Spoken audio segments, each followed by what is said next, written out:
Et je l'ai lancé la première fois, on a eu comme presque 190 personnes. So, Wow. ouais, on avait une salle de réservée pour 150, mais là, ça a explosé dans la salle. Donc, c'était vraiment une très belle expérience pour la première fois. Et moi, vu que je suis habitué à donner cette conférence en français, donc c'était facile pour moi.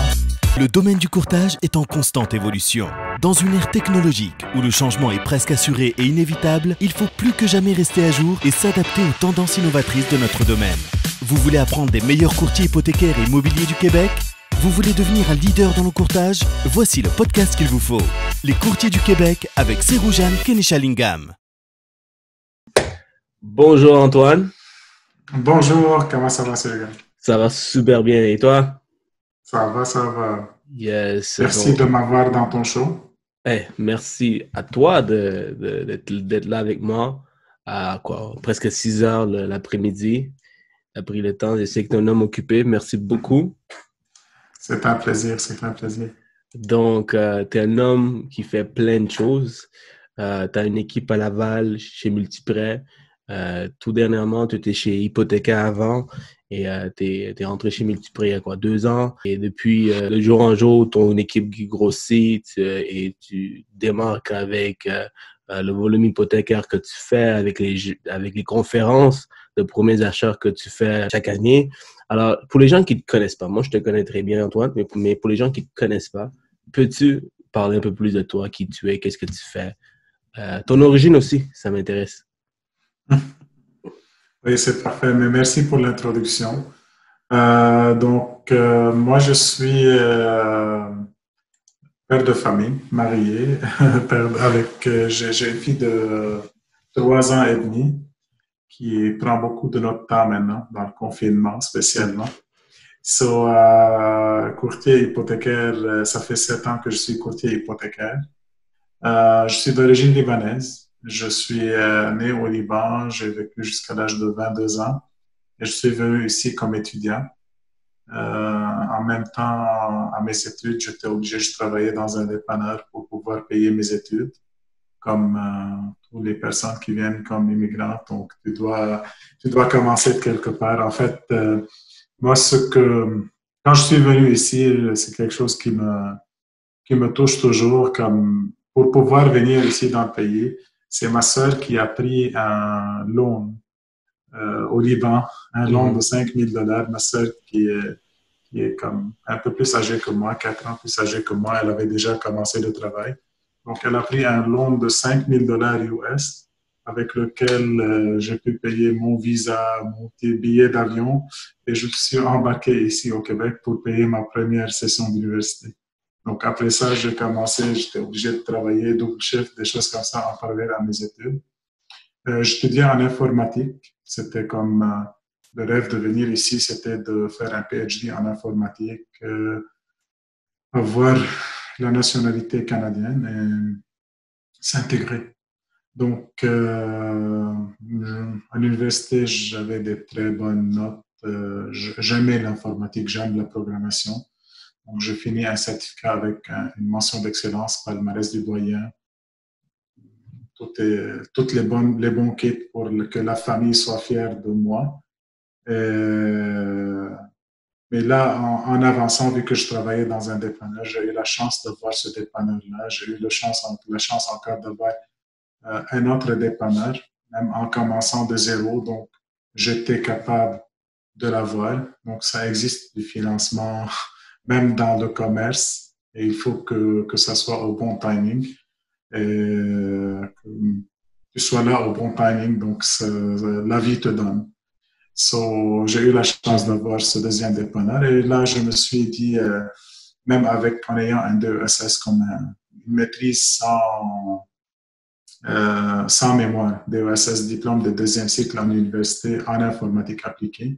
Mais je voulais aller à l'étude, j'ai étudié toute ma vie en informatique, donc j'étais allé travailler dans une entreprise. Mais après ça, comme quelques mois plus tard, j'ai découvert que non, je, moi, j'aime mieux être autonome. Et, j'ai démissionné et je fonçais comme à être à mon compte. Donc, j'ai eu OK. un restaurant Subway, j'ai eu plusieurs Le business.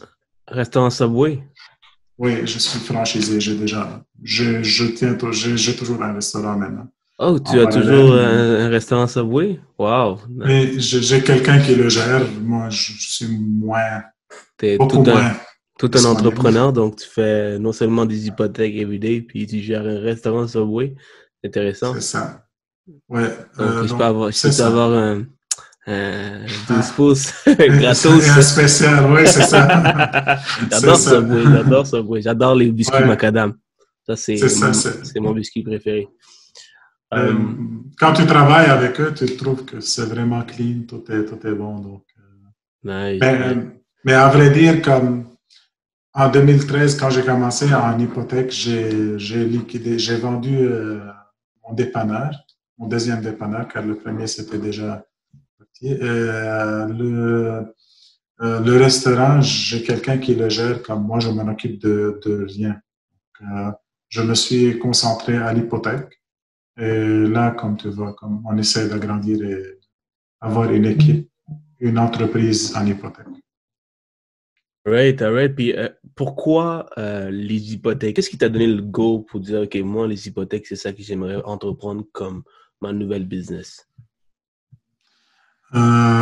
Écoute, quand j'ai dit que j'étais allé j'ai travaillé dans une entreprise en informatique, mais là, je savais que j'allais foncer à mon compte.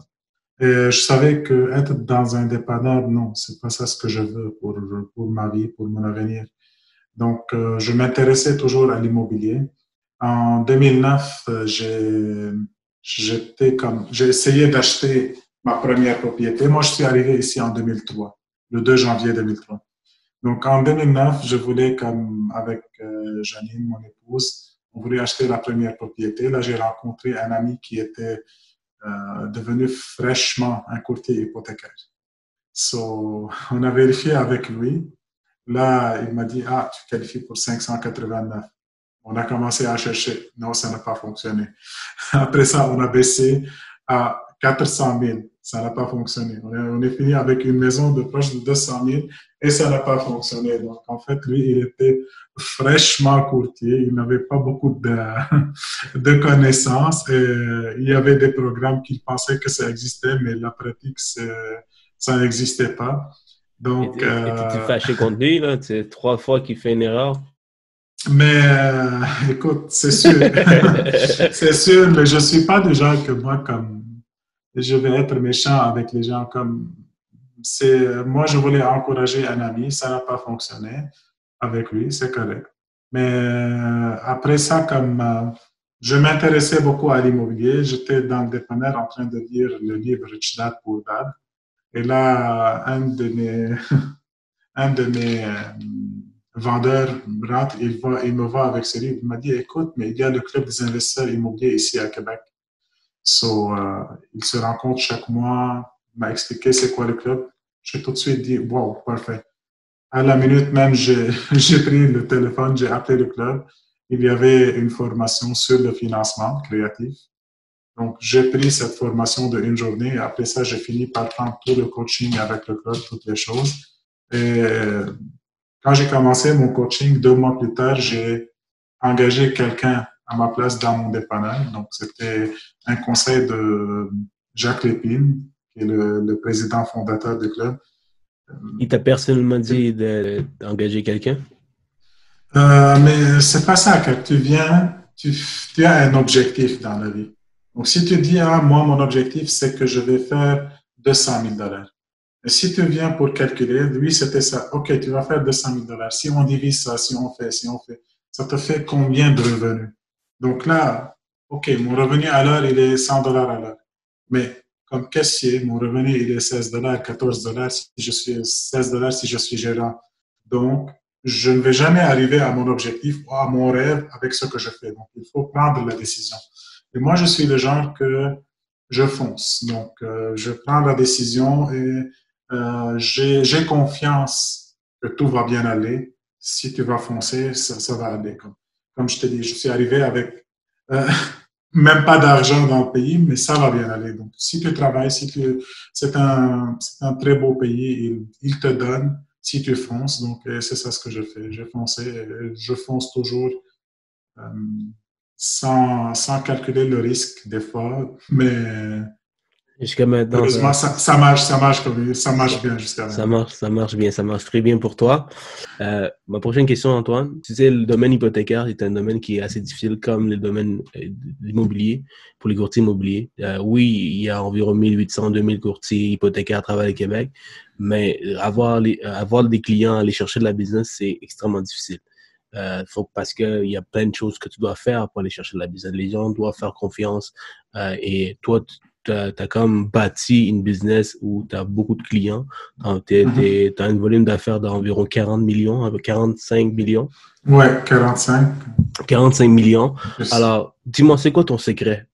Comment tu es arrivé à avoir autant de clients, autant de volume hypothécaire? Après quoi? Après combien d'années que tu es dans l'hypothèque? 7 ans? 7 ans, ouais. 7 ans. 45 millions en 7 ans. C'est vraiment réussi. Oui, mais je veux faire plus. De faire plus. Mon plan, c'est de faire plus. Ouais, c'est ça. Mon plan, c'est de faire plus, mais ça fait comme avec les changements, j'ai eu plusieurs changements récemment, donc qui m'ont un peu bloqué. Mais écoute, le secret, c'est pas un secret, c'est pour moi toujours, je fais attention à ce que je sois transparent. Toujours, je fais attention à ce que vraiment je cherche l'intérêt de ce client-là. Dès la première minute, c'était dans ma tête très clair que, écoute, si je fais pas ton hypothèque, que je te donne un bon conseil et que je te guide comme il faut, tu vas être beaucoup plus content de mon service et tu vas me référer beaucoup plus de clients que si je fais ton hypothèque et tu vas découvrir après 2-3 mois que j'ai pas fait la bonne affaire. C'est dans mon caractère. Moi, d'abord, j'ai adoré le courtage hypothécaire à cause que je peux servir, je peux aider les gens et pas de leur poche. Chacun, il a son caractère. Un courtier immobilier, lui, il va charger une commission et il a le droit de la charger. Il travaille fort, il a son expertise, il est là pour aider les clients et il faut reconnaître son service de cette manière, comme un bon avocat. Donc, le plus qu'il est bon, le plus qu'il mérite plus d'argent. Donc, c'est normal. C'est dans chaque domaine. Mais personnellement, mon caractère à moi, ça va très bien comme je veux beaucoup mieux te servir si je sens que, au contraire, je suis en train de te donner beaucoup plus de valeur sans te prendre rien de tes poches. Donc, ça, c'est ma manière. Comme toi, comme prêteur privé, tu dois charger le client et il faut le charger car sinon, tu ne peux pas lui trouver une solution. C'est correct, mais chacun, il a sa zone de confort. Donc, pour moi, le courtage hypothécaire, je l'aime à cause de ça. Et dès la première minute, j'étais comme vraiment focus à 3 millions %. Je veux répondre comme il faut au conseil. Je veux lui donner le bon conseil. Le bagage que j'ai avec le coaching que je fais avec le Club des investisseurs immobiliers, vraiment, j'adore cette formation qu'ils m'ont donné beaucoup de bagages. Ça te donne une idée, c'est quoi le borderline, c'est quoi non, où travailler, où foncer. Et encore, tu peux déjà faire le triage. Quand un client t'appelle, tu as une notion un peu de la fiscalité, une notion de la comptabilité, une notion de l'investissement. Donc, tu mélanges tout ça, tu peux donner une solution à ton client. Et avec mon background en informatique, encore, ça m'a aidé à développer comme des petits logiciels que je fais le calcul au fur et à mesure, j'améliore ce fichier. J'ai un fichier Excel, je l'améliore. Donc, je fais un calcul pour mon client pour m'assurer que il va se qualifier. Et je demandais beaucoup de questions. Quand j'ai commencé, donc à chaque fois que je recevais n'importe quel dossier, je demandais la question à tous les BDM, tous les représentants des banques, pour voir selon eux c'est quoi la solution. Et suite à ça, je vérifie c'est quoi la meilleure pour mon client, car tu dois apprendre quelque part. Quand j'ai commencé, je n'avais pas la chance d'avoir un chef d'équipe à qui tu peux demander des questions, qui peut te guider, qui peut te donner les idées. Donc, tu dois découvrir les choses toi-même ou tu as des collègues, mais des fois, comme tu es limité à demander aux collègues, tu ne veux pas les déranger à tous les jours avec tes questions. Secret, c'est vraiment les clients qui, année après année, c'était comme une boule de neige. Et avec mon début comme les Libanais, comme les dépanneurs que j'ai eu, donc ça te donne comme une bonne réputation. Ce que j'ai fait encore dès la première minute, j'ai investi. Je me suis dit, je veux que tout le monde qui entend parler de mon nom, qui voit ma photo, pense à l'hypothèque, pense à moi. Tout le monde qui pense à l'hypothèque encore pense à moi, spécialement dans ma communauté. Tu as investi beaucoup dans ta communauté. J'ai remarqué ça lorsque j'ai vu ta pancarte souvent. Ouais. Alors, tu as investi donc ça, beaucoup dans ta c'est une communauté. des choses j'ai mis en cours beaucoup de marketing. J'étais sur le camion qui est sur les rues. Oui, ça aussi. J'étais partout. Donc, les 2 premières années, tu peux dire que j'ai investi plus que j'ai retiré de l'hypothèque. Mais je voulais vraiment faire un peu ce boom. Et après ça, avec Facebook, donc, j'ai commencé à faire des vidéos éducatives. Et là encore, ça a donné beaucoup. Comme les gens aiment ce genre de vidéos. Ils aiment ce que je suis en train de donner. Moi, je suis tout simplement en train d'expliquer l'hypothèque en termes faciles que chacun, monsieur, madame, tout le monde peut le comprendre, peut vraiment saisir et je donne toute l'information telle qu'elle. Et j'ai remarqué que tu le fais en arabe aussi. Oui, c'est ça. Donc, tes vidéos, tu le fais en arabe et en français et tu le mets en tant que publicité sur Facebook. Tu vas target les gens, c'est ça? C'est ça que tu fais? Oui. Ah, vraiment intéressant. Je fais toujours arabe et français, je mets les deux. Et toujours les deux langues. Moi, je suis trilingue, mais j'utilise les deux langues sur ma page Facebook. Comment qu'on dit arabe? C'est l'anglais peut-être bientôt. Arabe. Comment on dit? Comment? Le qard sakani. Mon Dieu. Attends, je vais essayer. Vas-y. Corde. C'est ça. Comment? Card. K-A-R-D. Corde. Card. K-A-R-D. Card. Corde. OK. Corde. Ça, c'est hypothèque. C'est loan. Ça veut dire loan. OK. Loan. Ça veut dire prêt. Okay. Sakani, ça veut dire prêt hypothécaire, car il faut... Sakani? Sakani, oui. Sakani, OK. Corde Sakani. OK. Là, je suis prêt pour les Libanais. You're good. Yes. C'est bien. Non, vraiment intéressant. Donc, toi, tu as bâti ta business sur ton expérience que tu avais déjà en tant qu'entrepreneur, puis par la suite, avec la transparence, tu as toujours été transparent avec tes clients, puis ton bagage que tu es allé chercher avec le club immobilier, les formations que tu as pris, ça a beaucoup aidé lorsque tu rencontres le client. Les conseils que tu peux lui apporter sont beaucoup plus avancés que juste un taux d'intérêt, puis les produits hypothécaires. Alors, question sur le service que tu offres aux clients, c'est-à-dire un client qui vient te voir. J'aimerais ça que tu décortiques pour un nouveau courtier hypothécaire ou un courtier qui pratique déjà le domaine, comment tu fais les choses, c'est-à-dire quand un client t'appelle pour avoir de l'information, comment tu fais pour avoir un rendez-vous téléphonique avec lui ou un rendez-vous en personne avec lui, et par la suite, toutes les étapes pour aller chez le notaire, exactement. J'aimerais ça que tu fais ça en 5 minutes ou 2-3 minutes. Préciser comment je vais te dire, c'est sûr que maintenant, à mon niveau, moi, j'ai changé ma stratégie car je ne peux pas comprendre le téléphone comme avant. Mais je vais te dire vraiment c'est quoi la recette que j'utilisais quand j'ai commencé. Maintenant, si c'est pas moi directement, mais c'est mon adjointe qui est courtier, si quelqu'un, mais on utilise toujours le même système. Comme pour moi, le premier appel doit être vraiment comprendre c'est quoi. Qu'est-ce qu'il veut, le client? Ce que tout le monde parle encore, ce que tout le monde pense. Mais au-delà de ça, donc, qu'est-ce qu'il veut et c'est quoi sa vraie situation? Donc, des fois, quand il t'appelle, il va dire, il fait l'application ou il t'appelle, non, il ne qualifie pas tout ça. OK, mais est-ce que tu as demandé s'il a de la famille? Est-ce que tu as demandé X, tu as demandé Y? Donc, j'essaie de comprendre tout l'entourage de son cas, pas juste qu'il veut acheter. Et des fois, il y a des gens qui vont m'appeler, je te dis cette semaine même, j'ai eu 2 personnes que j'ai conseillé de ne pas acheter.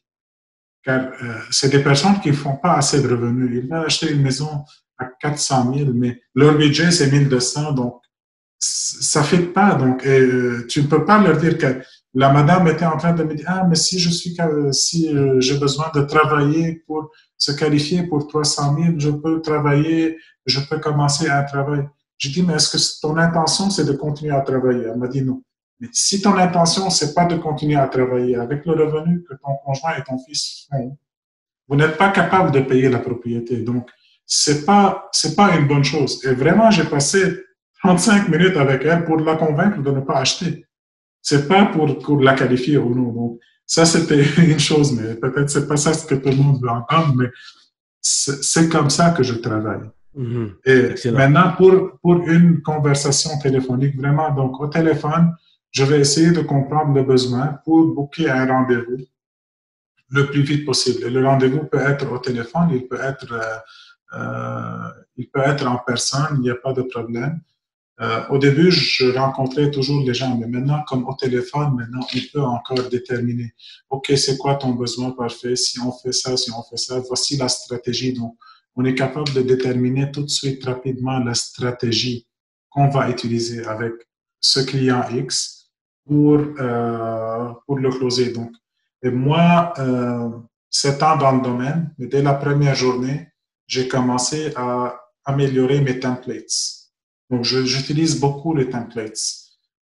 J'ai une template déjà prédéterminée pour la demande de documentation, donc avec toutes les explications. Je l'ai en français, en anglais, donc selon le client, selon son besoin. Avant, j'utilisais beaucoup encore une demande que j'envoie au client pour qu'il la remplisse lui-même avant que moi je la fasse. Maintenant, je l'envoie sur notre site de Multiprêt, encore il peut la remplir. Donc, j'essaie encore que le client travaille avec moi pour remplir ces choses, car je ne veux pas être au téléphone en train de remplir la demande avec lui. Il y a certains courtiers qui aiment remplir la demande, qui aiment faire toutes les informations, les détails. Moi, je prends les informations, je les remplis dans mon fichier Excel plus rapidement. Je ne veux pas qu'elle juste perdre le temps pour prendre le numéro d'assurance sociale et toutes ces choses. Je prends les idées. OK, combien tu fais de revenus, combien tu fais ci, combien tu fais ça, c'est quoi les informations, c'est combien que tu as de dettes. Parfait, selon tes chiffres, tu peux qualifier pour ce montant. Si on paye cette dette, tu peux qualifier pour ça. Parfait, est-ce que ça te va? Oui. Je vais tout de suite t'envoyer la liste des documents. Tu me les envoies et je vais tout de suite te prioriser pour te faire la préapprobation officielle. So, c'est comme ça qu'on fonctionne. Il va m'envoyer les documents et tout de suite, nous, on va monter la demande euh, pour faire la préqualification.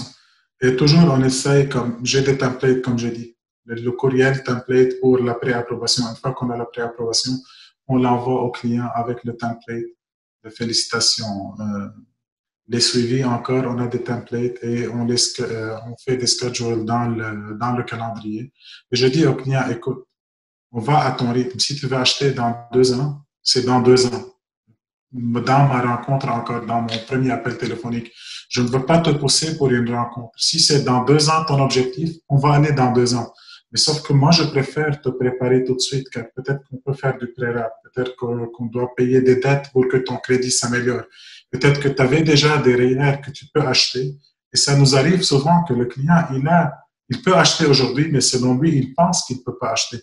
Mais en utilisant des stratégies comme le REER, et des fois, ils vont retirer l'argent pour les REER pour payer les dettes, mais ils ne savent pas qu'ils peuvent le faire. Donc, c'est plein de choses, de détails techniques dans notre domaine que les clients ne savent pas, que nous, on peut les guider.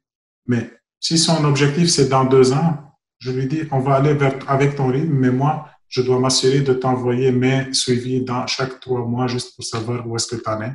Et c'est comme ça qu'on fait. Quand tu parles de suivi chaque 3 mois, qu'est-ce que tu veux dire? Quel genre de suivi tu fais avec le client?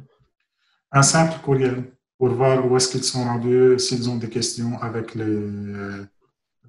durant leur préqualification. À ton niveau, avec 7 ans d'expérience, tu dois avoir une grosse base de données, tu dois rencontrer tellement de clients. Comment tu gardes tout ça sur track sans oublier aucun client? Comment tu fais? As-tu un système, un genre de CRM? Oui, on a un boss, donc je m'occupe. La boss, ok. Tu utilises Oui, boss? on a boss, donc on utilise les tâches dans boss et tout dans boss. C'est sûr qu'il y a beaucoup de choses qui se font manuelles, donc mais on crée la tâche, mais on envoie le courriel manuel, ou bien dans Boss encore j'ai mis encore tu peux faire les templates dans Boss. Donc moi de Boss, tu as le pop-up du template, ça s'envoie. Mais ça c'est pas tout, c'est mon adjointe qui fait tous ces suivis là. Donc nous, ce qu'on fait, on se crée des tâches.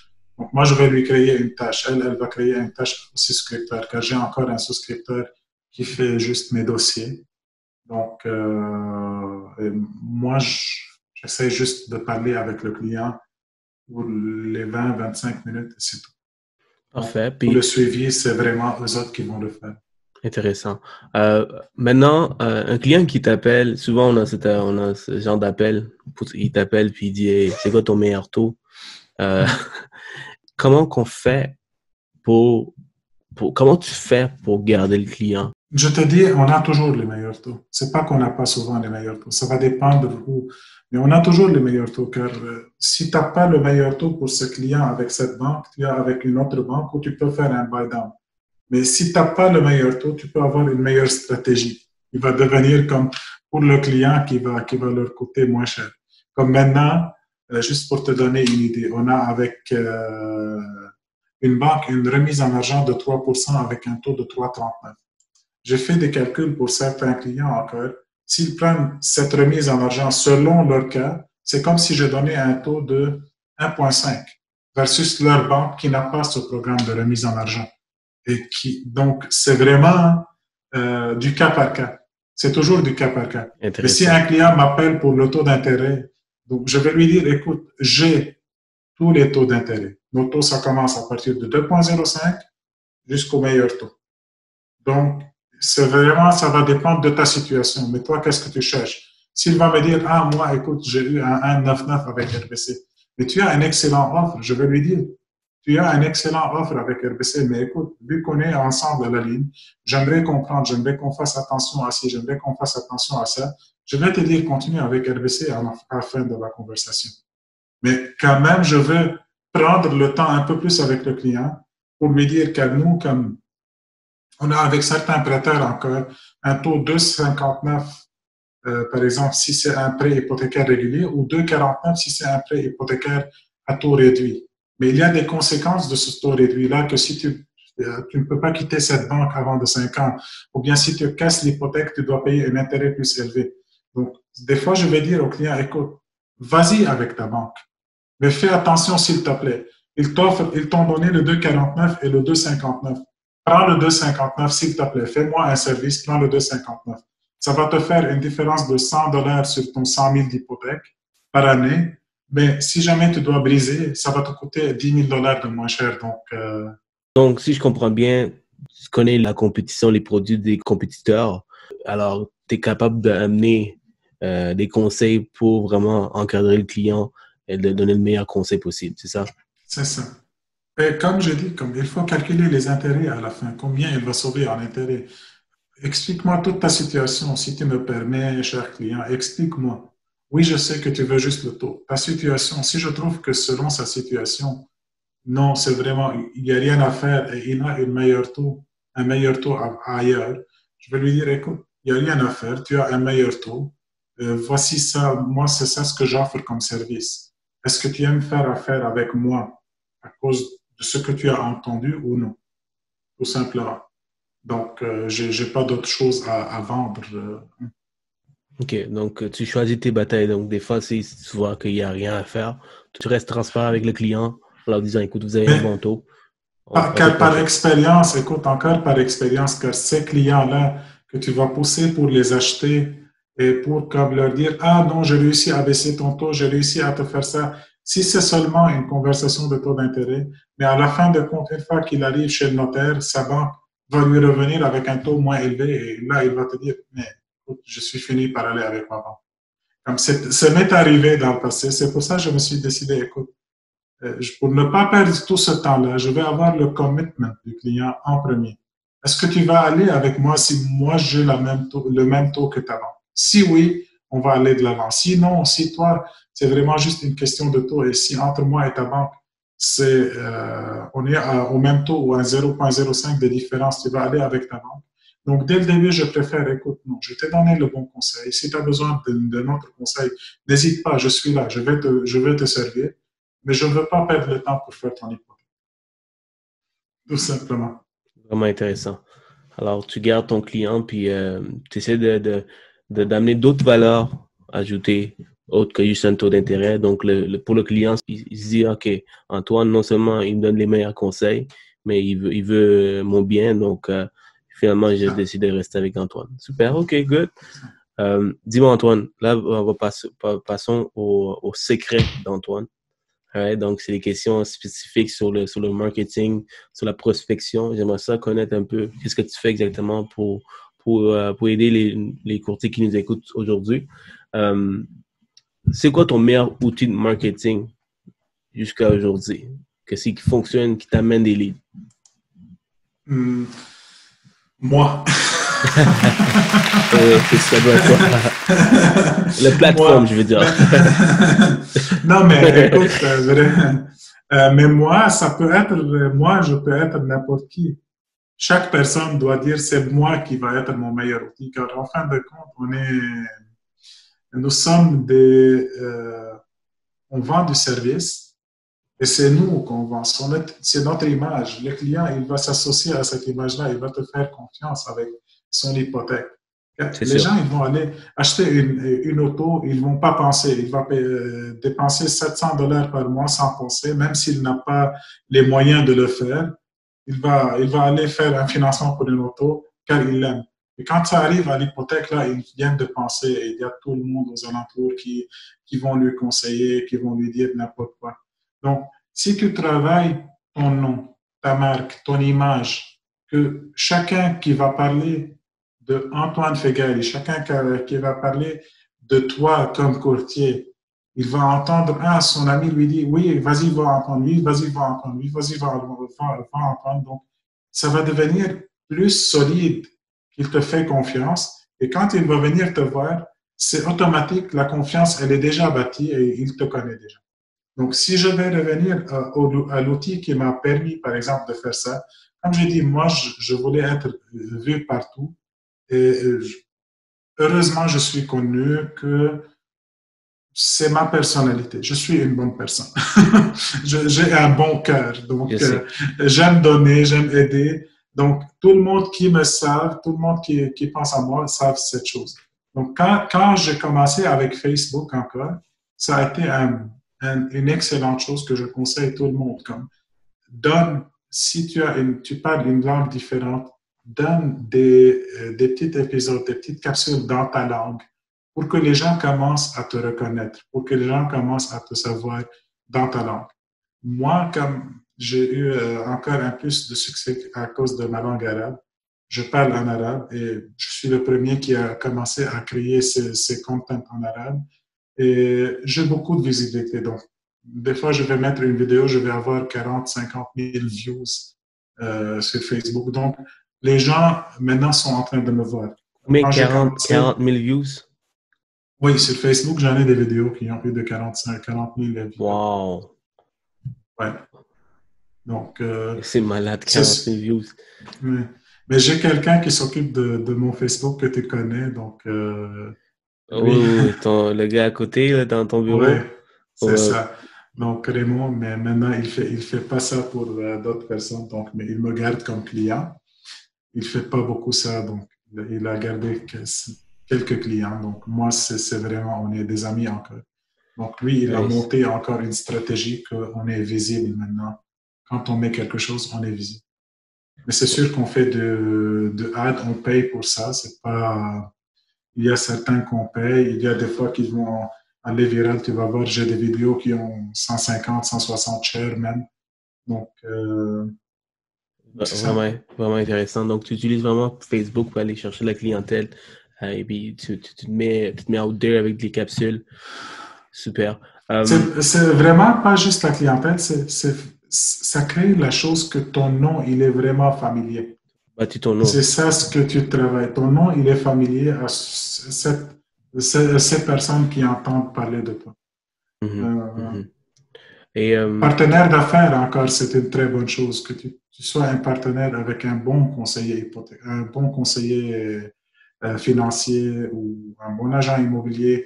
Mais il faut que ce partenariat soit à ton image, pas un partenariat à n'importe quel coût. Non, il faut que cette personne qui est, toi et lui, vous partagez les mêmes valeurs pour que ça fitte bien pour vous et pour les clients. si tu devais donner un pourcentage au nombre de partenariats que tu as, non, je recommence la question. Si tu devais donner un pourcentage de business qui vient des partenaires, ça serait combien, Antoine? Me demande une question difficile aujourd'hui. Écoute, oui, j'avais un bon pourcentage qui venait des partenaires, presque 40% de la business qui venait des partenaires. Uh-huh. Mais il y a comme 3 ans, un de mes principaux partenaires, il y a eu comme un peu des mauvaises choses. Et là, j'ai pris un petit recul et je trouvais que ce partenariat est rendu presque d'un seul côté. Moi, je référais comme 15-20 leads, lui, il m'a référé 2-3. Et moi, j'avais eu une situation familiale qui m'a obligé de ne pas être au même niveau de service que j'étais. Et là, c'était la première personne qui était comme un peu qui m'a trahi. Il m'a trahi et il m'a trahi encore avec d'autres partenaires d'affaires que moi, j'avais introduit cette personne à ses partenaires d'affaires. Et là, je me suis rendu comme avec presque 35% de ma business qui venait de ces partenaires-là, qui allait s'effondrer. Donc, j'ai décidé, non, je ne veux plus me baser sur des partenaires. Et je vais aller, vu que je suis rendu connu, j'ai ma base de données et tout, et j'ai foncé à mon nom. C'est pour ça que j'ai dit que c'est mon image, mon Facebook. Donc maintenant, des partenaires d'affaires, moins que 5%. Wow. Moins que 5%, c'est moi vraiment qui cherche, le business vient à mon nom. Et pourtant, il y a des personnes que j'adore. J'ai un très grand courtier immobilier que j'aime beaucoup, j'apprécie beaucoup. Lui, ça fait 2 ans comme il me référait, mais quand mon service avait cessé, je lui ai dit, écoute, je ne veux pas que tu me réfères car je ne veux pas gâcher notre relation. Présentement, j'ai une situation familiale, donc je ne suis pas trop concentré. Je veux me focuser sur mon... Encore, j'étais en train de bâtir mon équipe en même temps. Donc, bâtir l'équipe. J'avais ma nièce qui était malade et ça m'affectait beaucoup. Et toutes ces choses en même temps. Donc, je ne voulais pas encore brûler mon...